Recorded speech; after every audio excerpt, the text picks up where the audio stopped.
calon yang saya pilih.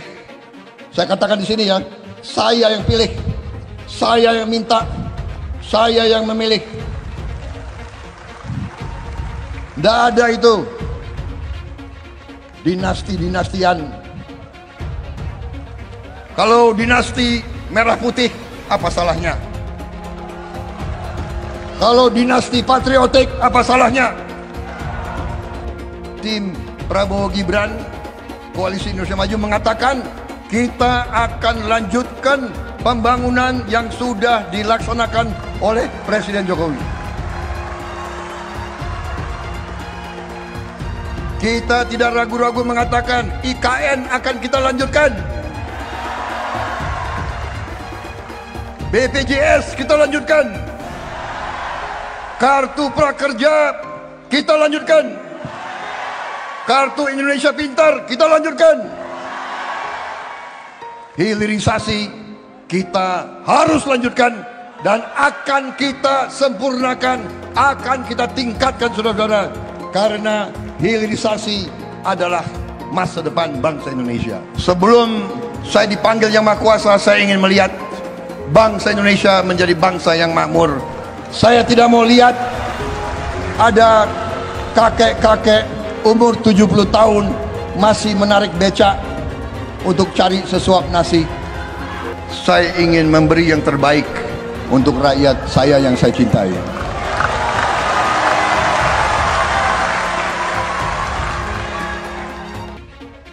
Ya, ini memang banyak yang nyinyir ya. Tapi Bapak Ibu harus tahu program makan siang gratis dan susu gratis ini sudah ada di 76 negara. Dan sudah dirasakan manfaatnya oleh lebih dari 400 juta anak. Jadi ini bukan program yang mengada-ngada. Jadi ke depan untuk menuju Indonesia emas harus kita siapkan juga generasi emasnya. Anak-anak yang sehat, pintar. Itu kuncinya. Pulangkan Jokowi ke Solo. Segera. Yang teroris, yang radikal, bukan pejuang-pejuang Islam, tapi yang teroris, yang radikal, Jokowi dan kroni-kroninya. Itu yang menyengsarakan rakyat. Itu yang harus dihukum, bukan umat Islam. Belum apa-apa sudah ditembak. Jokowi jual 4.000 pulau. Jokowi membohongi rakyat. Maka saya mohon, kita tidak hanya pertemuan-pertemuan. Sekarang saya mohon kepada bapak-bapak, kepada Jenderal Tiasno, kepada Kang Edi, dan kepada yang lain, pimpin kami untuk segera melakukan gerakan. Kami memang siap. Masalahnya, di negara kita ini, hukum setingkat undang-undang pun masih bisa diterabas. Mahkamah Konstitusi bisa diobok-obok. Komisi Pemberantasan Korupsi bisa diintervensi. Kepastian hukum nggak jalan. Penegakan hukum benar-benar cuma mengikuti suka-sukanya para aparat. Tanpa kepastian hukum, penegakan hukum, dan perlindungan hukum, investor mana yang mau menanamkan uangnya dalam skala triliunan rupiah di proyek mercusuar seperti IKN? Turun tangannya Mas Ganjar pasang badan buat berkelanjutan IKN sangatlah penting. Ini bisa menjawab keraguan banyak investor dan pebisnis selama ini soal nasib keberlanjutan IKN kelak ketika Presiden Jokowi sudah lengser. Sejauh ini belum ada capres yang menunjukkan dengan konkret komitmennya buat melanjutkan ibu kota Nusantara. Baru dan cuma Mas Ganjar yang melakukan langkah penting tersebut. Kedatangan Mas Ganjar secara langsung ke IKN, Ibu Kota Nusantara, sudah pasti ini adalah peristiwa yang sangat teramat penting. Ini adalah salah satu peristiwa terpenting di ajang kampanye tahun ini. Mas Ganjar datang langsung buat menunjukkan dukungannya terhadap proyek IKN, proyek kesayangan dari Presiden Jokowi. Mas Ganjar dengan lantang menyatakan bahwa jika Ganjar Mahfud menang Pilpres, proyek IKN akan terus dilanjutkan, gak bakalan mangkrak. Bahkan nih, Mas Ganjar menegaskan kalau dia akan memerintah dari IKN. Dia akan tinggal di Istana Burung Garuda yang sekarang sedang dibangun IKN. Saya orang yang konsisten, tidak pernah bergeser atas pelaksanaan sebuah peraturan. Dan tentu saja IKN ini sebuah konsep yang disiapkan bahkan sejak zaman Bung Karno, di mana ada perencanaan untuk memindahkan ibu kota. Dari presiden ke presiden belum berhasil dan hari ini sudah dimulai. Maka tugas kita adalah melanjutkan dan kita siapkan betul dengan baik agar ini bisa berjalan sesuai dengan rencana. Kecanggihan teknologinya tadi sudah dipaparkan, partisipasi masyarakat perlu kita dengarkan dan mudah-mudahan menjadi harapan Indonesia bersama-sama. Inilah kota masa depan yang didesain menjadi sebuah mimpi modernitas, kemajuan, peradaban, sekaligus bagaimana kita bicara mimpi-mimpi anak bangsa. Menko Polhukam itu sudah ada lebih dari 15. Tapi saudara, di dalam sejarah kan tidak pernah ada Menko Polhukam melakukan tindakan hukum. Karena alasannya saya kan hanya koordinator. Kalau saya sikat semua.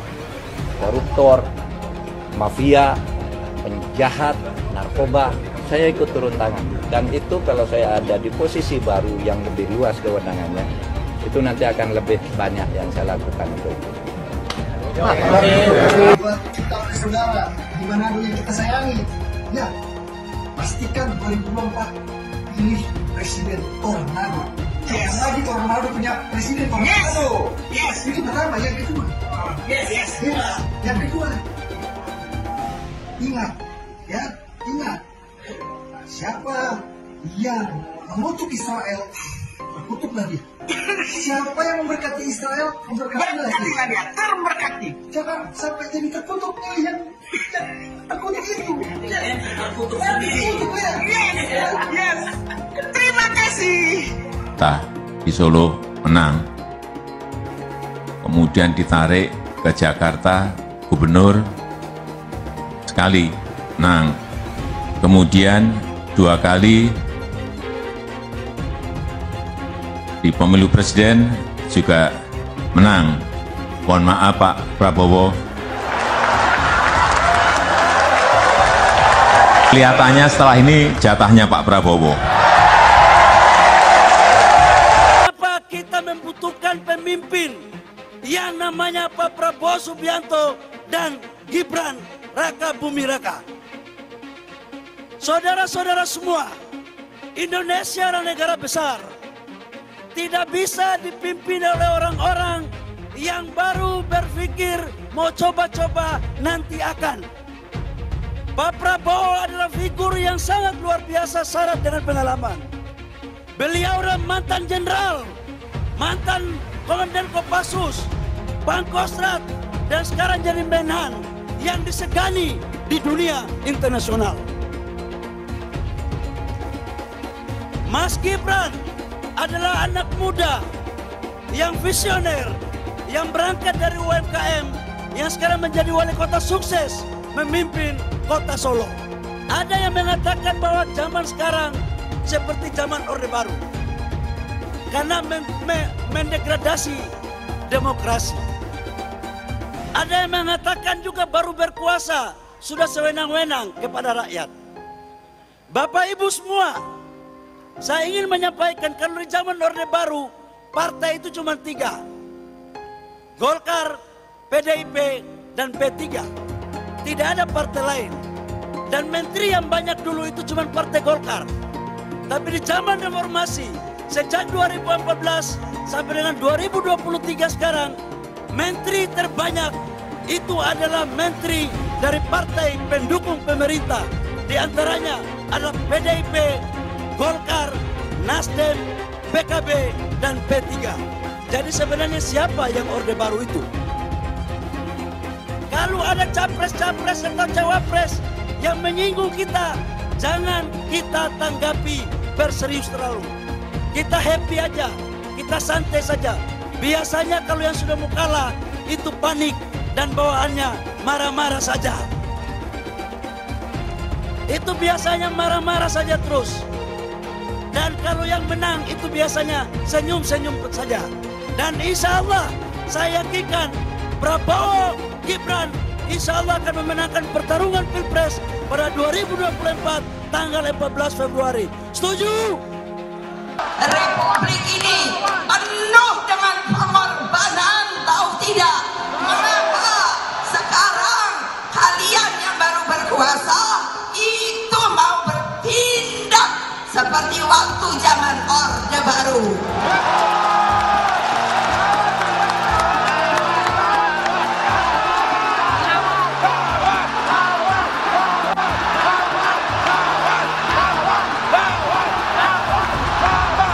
Berani tidak?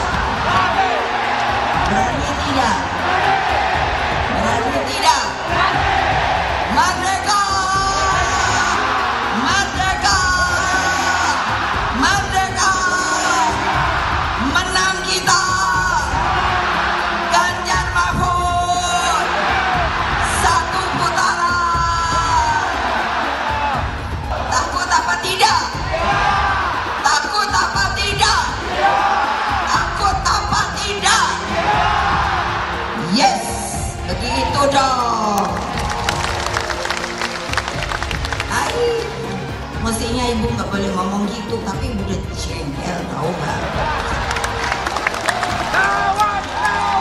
Kemungkinan koalisi Ganjar dan Anies Baswedan.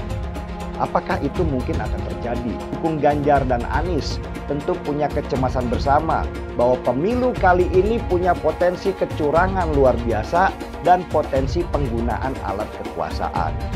Saya tetap memprediksi bahwa tetap akan terjadi 2 putaran. Beda nih dengan yang dipropagandakan oleh Prabowo bahwa pemilu nanti akan berlangsung cuma 1 putaran saja. Sekian puluh % pendukung Anies kemungkinan di putaran kedua akan pindah ke Ganjar melawan Gibran. Mereka nggak suka Anies menang sebenarnya, tapi lebih tidak suka lagi kalau Prabowo yang menang. Ini juga masuk akal. Jadi prediksi saya, di putaran kedua nanti, kalau kubu Ganjar yang lolos, maka sebagian besar pendukung Anies juga akan lari ke Ganjar. Ini masuk akal sih. Karena pendukung Anies kebanyakan adalah pembenci Jokowi. Meskipun sebagian besar dari mereka dulu adalah pendukung Prabowo. Tetapi dengan adanya Gibran yang sekarang ada di samping Prabowo, maka kebencian mereka terhadap Jokowi akan semakin tinggi. Dan lebih baik buat mereka memilih yang buruk dari yang terburuk, yaitu Ganjar Pranowo. Saya selalu menggaungkan yang namanya narasi keberlanjutan, narasi penyempurnaan. Jadi nggak ada yang namanya arah baru atau perubahan. Kalau surveinya bagus, kita kerja keras lagi, biar bisa 1 putaran.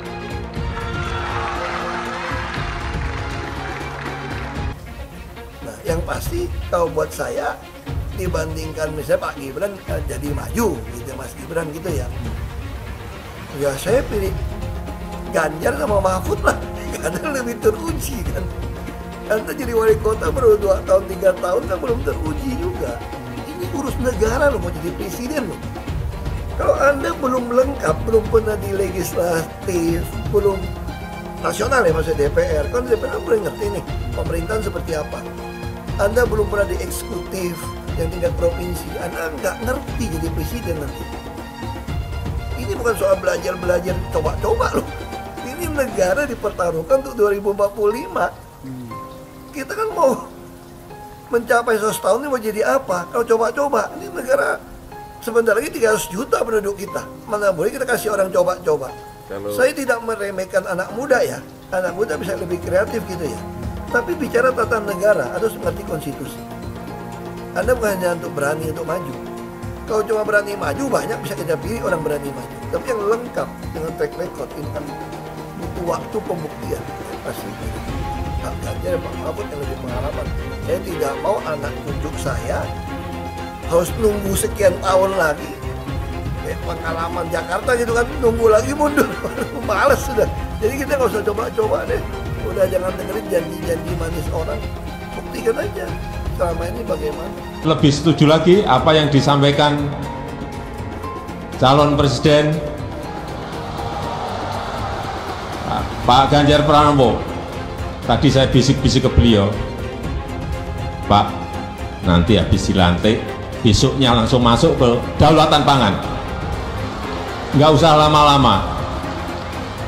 Perencanaannya disiapkan sekarang, begitu dilantik besok langsung masuk ke kerja kedaulatan pangan. Sehingga swasembada pangan, ketahanan pangan, kedaulatan pangan itu betul-betul kita miliki. Dan saya yakin Pak Ganjar mampu menyelesaikan ini. Ya kita jujur aja ngomong, kalau Anda mau jadi presiden dan wakil presiden, nah, kalau tanya sama saya, kamu mau jadi politisi, mau jadi apa sih? Ya kalau nggak beres negara ini, ya saya mau jadi presiden. Kan cuma jadi presiden bisa cepat membereskan itu. Coba lihat, kayak di DKI, kok nggak ada Ahok, nggak ada demo. Kalau Ahok nggak nyalon kan nggak ada masalah kemarin. Coba kalau ada Ahok, jadi Ahok itu adalah orang yang tidak boleh di politik. Karena dia membuat bangsa ini tidak bisa bersatu. Dia terbalik-balik. Yang pengen pecahin orang siapa? Kok saya yang dituduh? Ini bagi saya itu aneh gitu loh. Tapi itu fakta. Nah, makanya saya tetap ada di PDI Perjuangan. Karena satu-satu partai yang tetap mencalonkan saya di DKI dengan ancaman macam-macam hanya PDI Perjuangan. Kata Ibu Mega, mau jadi apa bangsa ini? Kalau kamu Pak Ahok yang bisa kerja, yang jujur, tidak boleh mencalonkan diri. Masa orang yang nggak jujur, yang itu mau yang bisa dicalon, katanya mau jadi apa, bisa kerja apa? Makanya saya pribadi ya putuskan ya ikut Ibu Megawati, PDI Perjuangan. Saya itu dia bisa berani terang-terangan. Kalau di DKI dulu saya sudah mundur, dianggap bikin kacau, bisa bikin demo. Ini sesuatu yang aneh menurut saya gitu loh. Nah, Ibu Mega nggak boleh mundur, harus maju. Mau jadi apa bangsa ini katanya?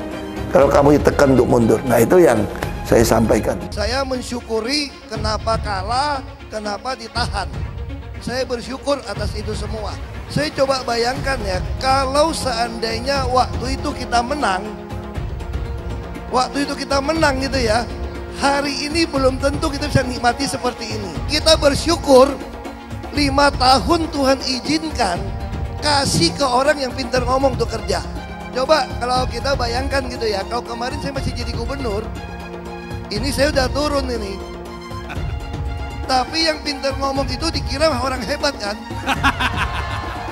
Ini lebih berbahaya tahun 2024. Langsung ketahuan karakternya. Langsung ketahuan itu. Di saya juga ada kutipan Pak di kamar saya Pak. Tulisannya, Jakarta telah mengambil keputusan yang fatal. Pancasila Soekarno, ketuhanan ada di pantat. Anak Tuhan dari mana? Kalau Yesus anak Tuhan, bidangnya siapa? Besok di seluruh wilayah Indonesia kami katakan dan iblis hanya menggoda orang yang beriman. Makanya jarang-jarang orang kafir kerasukan setan. Yang kerasukan setan itu orang baik-baik.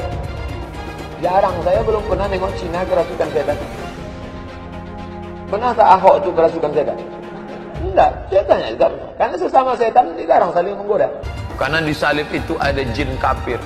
Karena di salib itu ada jin kafir. Karena di salib itu ada jin kafir. Haleluya. Kepalanya ke kiri apa ke kanan? Kepalanya ke kiri apa ke kanan? Tetap percaya salib itu lambang mulia, bukan jin. Kok ketawa? Aku nggak nyindir siapa-siapa loh. Saya nggak pernah mundur untuk kebenaran, keadilan, kejujuran dan peri kemanusiaan. Gue nggak pernah mundur.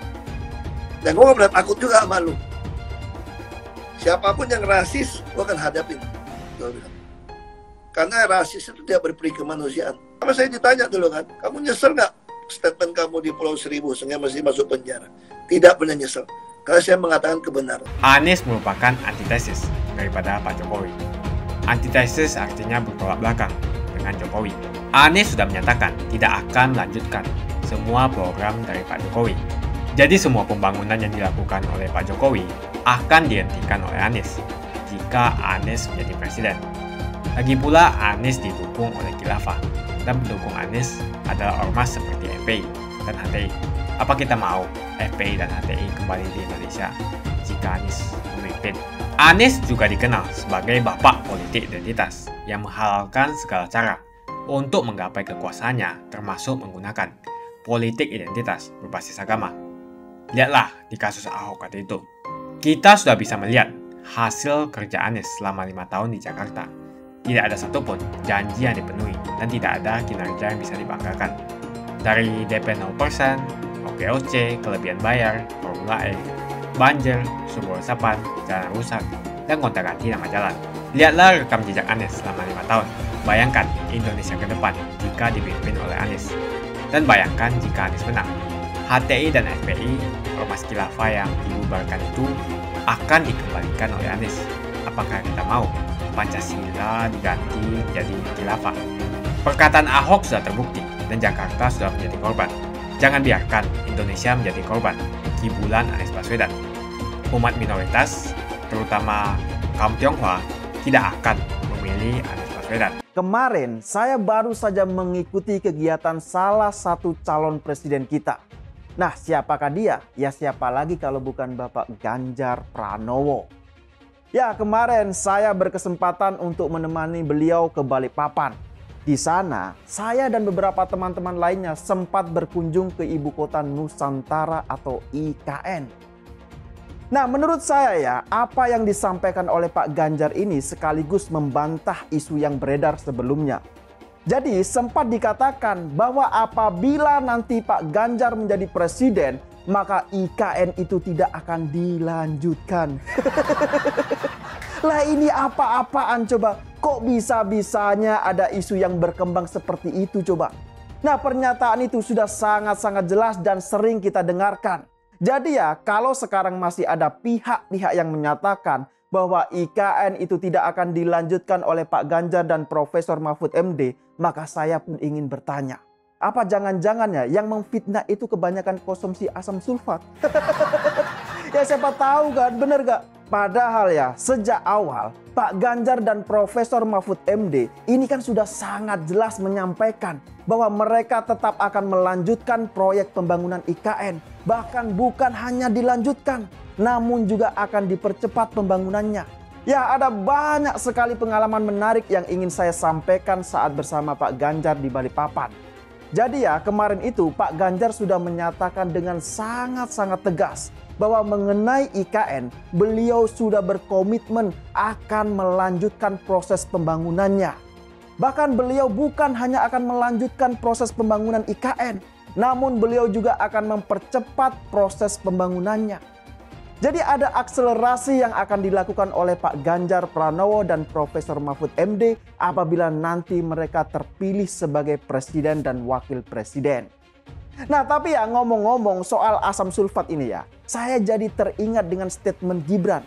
Jadi menurut Gibran, ibu-ibu yang hamil itu membutuhkan asam sulfat, bukan asam folat. Lah ini dari mana ceritanya coba? Harusnya ibu-ibu yang hamil itu kan bukan membutuhkan asam sulfat, tapi asam folat. Masa ya hal seperti ini saja Gibran ini tidak paham sama sekali. Lah ini kan parah sekali kalau menurut saya, bener gak? Bayangkan saja ya, ini yang ngomong calon wakil presiden loh, bukan calon ketua RT. Lah wong Gibran saja sudah mengakui kesalahannya kok. Lah kok pendukungnya ini malah masih ngeyel mencari pembenaran coba. Ya, tapi mungkin inilah yang dinamakan cinta buta. Jadi mau sesalah apapun itu ya, selagi yang menyampaikan itu adalah orang yang sangat dikagumi, maka apapun itu akan tetap mereka bela. Bahkan ada juga pendukungnya yang membela mati-matian. Jadi dikatakan ya bahwa asam sulfat yang dimaksud oleh Gibran itu adalah zat besi untuk calon ibu yang sering menderita anemia. Lah ini kan jelas parah sekali kalau menurut saya. Jelas-jelas ngawur lah kalau menurut saya. Ya sekarang kalaupun ya mau membela, ya digunakanlah akal sehatnya. Kan calon ketua RT pun ya tidak akan pernah ngomong sembarangan seperti Gibran. Nah yang menjadi aneh lagi adalah ketika Gibran dikritik dan diluruskan oleh netizen. Lah kok pendukungnya ini malah emosi coba. Lah ini gimana ceritanya? Dan kalau kita perhatikan ya, apa yang disampaikan oleh Gibran itu bukan cuma sekali, tapi sudah berkali-kali. Coba bayangkan saja. Lah ini kan bahaya sekali kalau menurut saya. Ya sekarang bayangkan saja deh, apa jadinya kalau ibu-ibu yang hamil itu kemudian percaya dengan apa yang disampaikan oleh Gibran. Terus tiba-tiba mereka ini mengkonsumsi asam sulfat beneran. Nah gak bahaya tak? Nah balik lagi soal IKN. Jadi ya selain melanjutkan dan bahkan mempercepat pembangunan IKN, Ganjar juga akan memberikan internet gratis dan super cepat. Nah ini kan justru sangat luar biasa. Nah sekarang saya ingin bertanya juga, kira-kira ya kalau disuruh untuk memilih, kalian akan lebih memilih program internet gratis atau program makan siang gratis? Ya, program internet gratis ini adalah program yang dicanangkan oleh pasangan Ganjar dan Profesor Mahfud MD. Nah, sedangkan program makan siang gratis itu adalah program dari pasangan Prabowo dan Gibran. Apalagi ya di era seperti sekarang ini, kebutuhan internet itu menjadi hal yang sangat-sangat penting bagi banyak kalangan. Dan untuk di awal-awal ya, fokus Ganjar Pranowo adalah menyediakan internet gratis yang super cepat dan merata di lembaga pendidikan atau sekolahan. Nah, jadi mau pilih program yang mana? Internet gratis atau makan siang gratis? Ya, silakan berikan komentarnya di bawah. Bahkan anggaran untuk itu ya, untuk makan siang gratis ini mencapai 400 triliun rupiah. Coba bayangkan saja. Padahal APBN kita saja hanya sekitar 2.000 triliun rupiah. Lah ini kok bisa-bisanya ya mereka malah bikin program dengan total anggaran sebesar 400 triliun rupiah. Lah ini apa-apaan coba? Ya, sekarang coba dibandingkan dengan program internet gratis yang dicanangkan oleh Ganjar Pranowo. Nah, kira-kira mana yang lebih bermanfaat untuk siswa didik? Saya yakin pasti akan lebih banyak yang memilih internet gratis daripada makan siang gratis. Dulu Anies bisa menang karena menggunakan agama dan etnis. Isu agama, ras, dan antar golongan dinikmati oleh relawan Anies. Saat itu Anies didukung oleh FPI, HTI, dan pengasong khilafah lainnya. Pada akhirnya Ahok harus kalah, namun kekalahan dia adalah kekalahan yang membuka mata rakyat Indonesia bahwa masih ada orang-orang yang menang dengan cara menggunakan politisasi agama atau politik identitas berbasis agama. Ternyata banyak sekali orang yang dengan mudah terhasut lewat jalan-jalan seperti itu. Relawan Anies terutama dari FPI, HTI, PA212 seperti Bahar Smith dan Rizik Syihab selalu menghujat Cina, etnis Cina. Tapi saat ini negara Cina sudah menjadi nomor 1 di dunia. Saya bangga sebagai Cina. Etnis Tionghoa dicap sebagai pemberontak, sedangkan etnis Arab dianggap sebagai Tuhan atau tuan dari pribumi. Etnis Arab dipuja-puja dan dianggap sebagai dewa. Lihat saja Rizik Syihab dan Bahar Smith dipuja-puja, padahal mereka mengujar kebencian. Pengasong khilafah seperti Rizik Syihab, Bahar Smith, dan teman-teman, mereka hanya buat gaduh di Indonesia. Sedangkan negara yang mereka sanjung-sanjung itu, Arab Yaman, masih belum maju dan masih terbelakang. Saya percaya Indonesia dengan mayoritas pribumi juga akan menjadi negara maju. Seharusnya Arab Yaman belajar dari negeri Cina. Seperti kata kitab suci, belajarlah sampai ke negeri Cina. Anies dan juga pendukung Anies seperti Rizik Syihab, Bahar Smith, dan kelompok-kelompok HTI dan FPI harus belajar ke negeri Cina supaya tidak lagi melakukan kelebihan bayar. Yang jelas saya memilih pribumi, bukan yang dari Yaman. Ganjar jelas pribumi, nasionalis, dan pasti akan melanjutkan visi dan misi dari Pak Jokowi.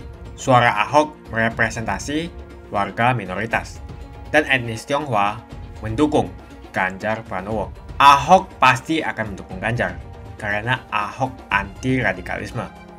Ahok yang jelas tidak akan mendukung Anies Baswedan, karena Anies Baswedan didukung oleh kelompok khilafah, HTI, dan FPI, ormas terlarang itu. Anies merupakan antitesis daripada Pak Jokowi, dan diragukan kenasionalisannya, apalagi pribumiannya. Antitesis artinya bertolak belakang dengan Jokowi. Anies sudah menyatakan tidak akan melanjutkan semua program dari Pak Jokowi. Jadi semua pembangunan yang dilakukan oleh Pak Jokowi akan dihentikan oleh Anies jika Anies menjadi presiden. Lagi pula Anies didukung oleh khilafah, dan pendukung Anies adalah ormas seperti FPI dan HTI. Apa kita mau FPI dan HTI kembali di Indonesia jika Anies memimpin? Anies juga dikenal sebagai bapak politik identitas yang menghalalkan segala cara untuk menggapai kekuasaannya, termasuk menggunakan politik identitas berbasis agama. Lihatlah di kasus Ahok waktu itu. Kita sudah bisa melihat hasil kerja Anies selama 5 tahun di Jakarta. Tidak ada satupun janji yang dipenuhi dan tidak ada kinerja yang bisa dibanggakan. Dari DP 0%, OKOC, kelebihan bayar, Formula E, banjir, sumber resapan, jalan rusak, dan gonta-ganti nama jalan. Lihatlah rekam jejak Anies selama 5 tahun. Bayangkan Indonesia ke depan jika dipimpin oleh Anies. Dan bayangkan jika Anies menang. HTI dan FPI, ormas khilafah yang dibubarkan itu akan dikembalikan oleh Anies. Apakah kita mau Pancasila diganti menjadi khilafah? Bagian Indonesia Timur yang mayoritas non-muslim seperti Bali tidak akan setuju dengan khilafah atau sistem khilafah. Mungkin Indonesia akan bubar jika Anies menjadi presiden. Perkataan Ahok sudah terbukti dan Jakarta sudah menjadi korban. Jangan biarkan Indonesia menjadi korban kibulan Anies Baswedan.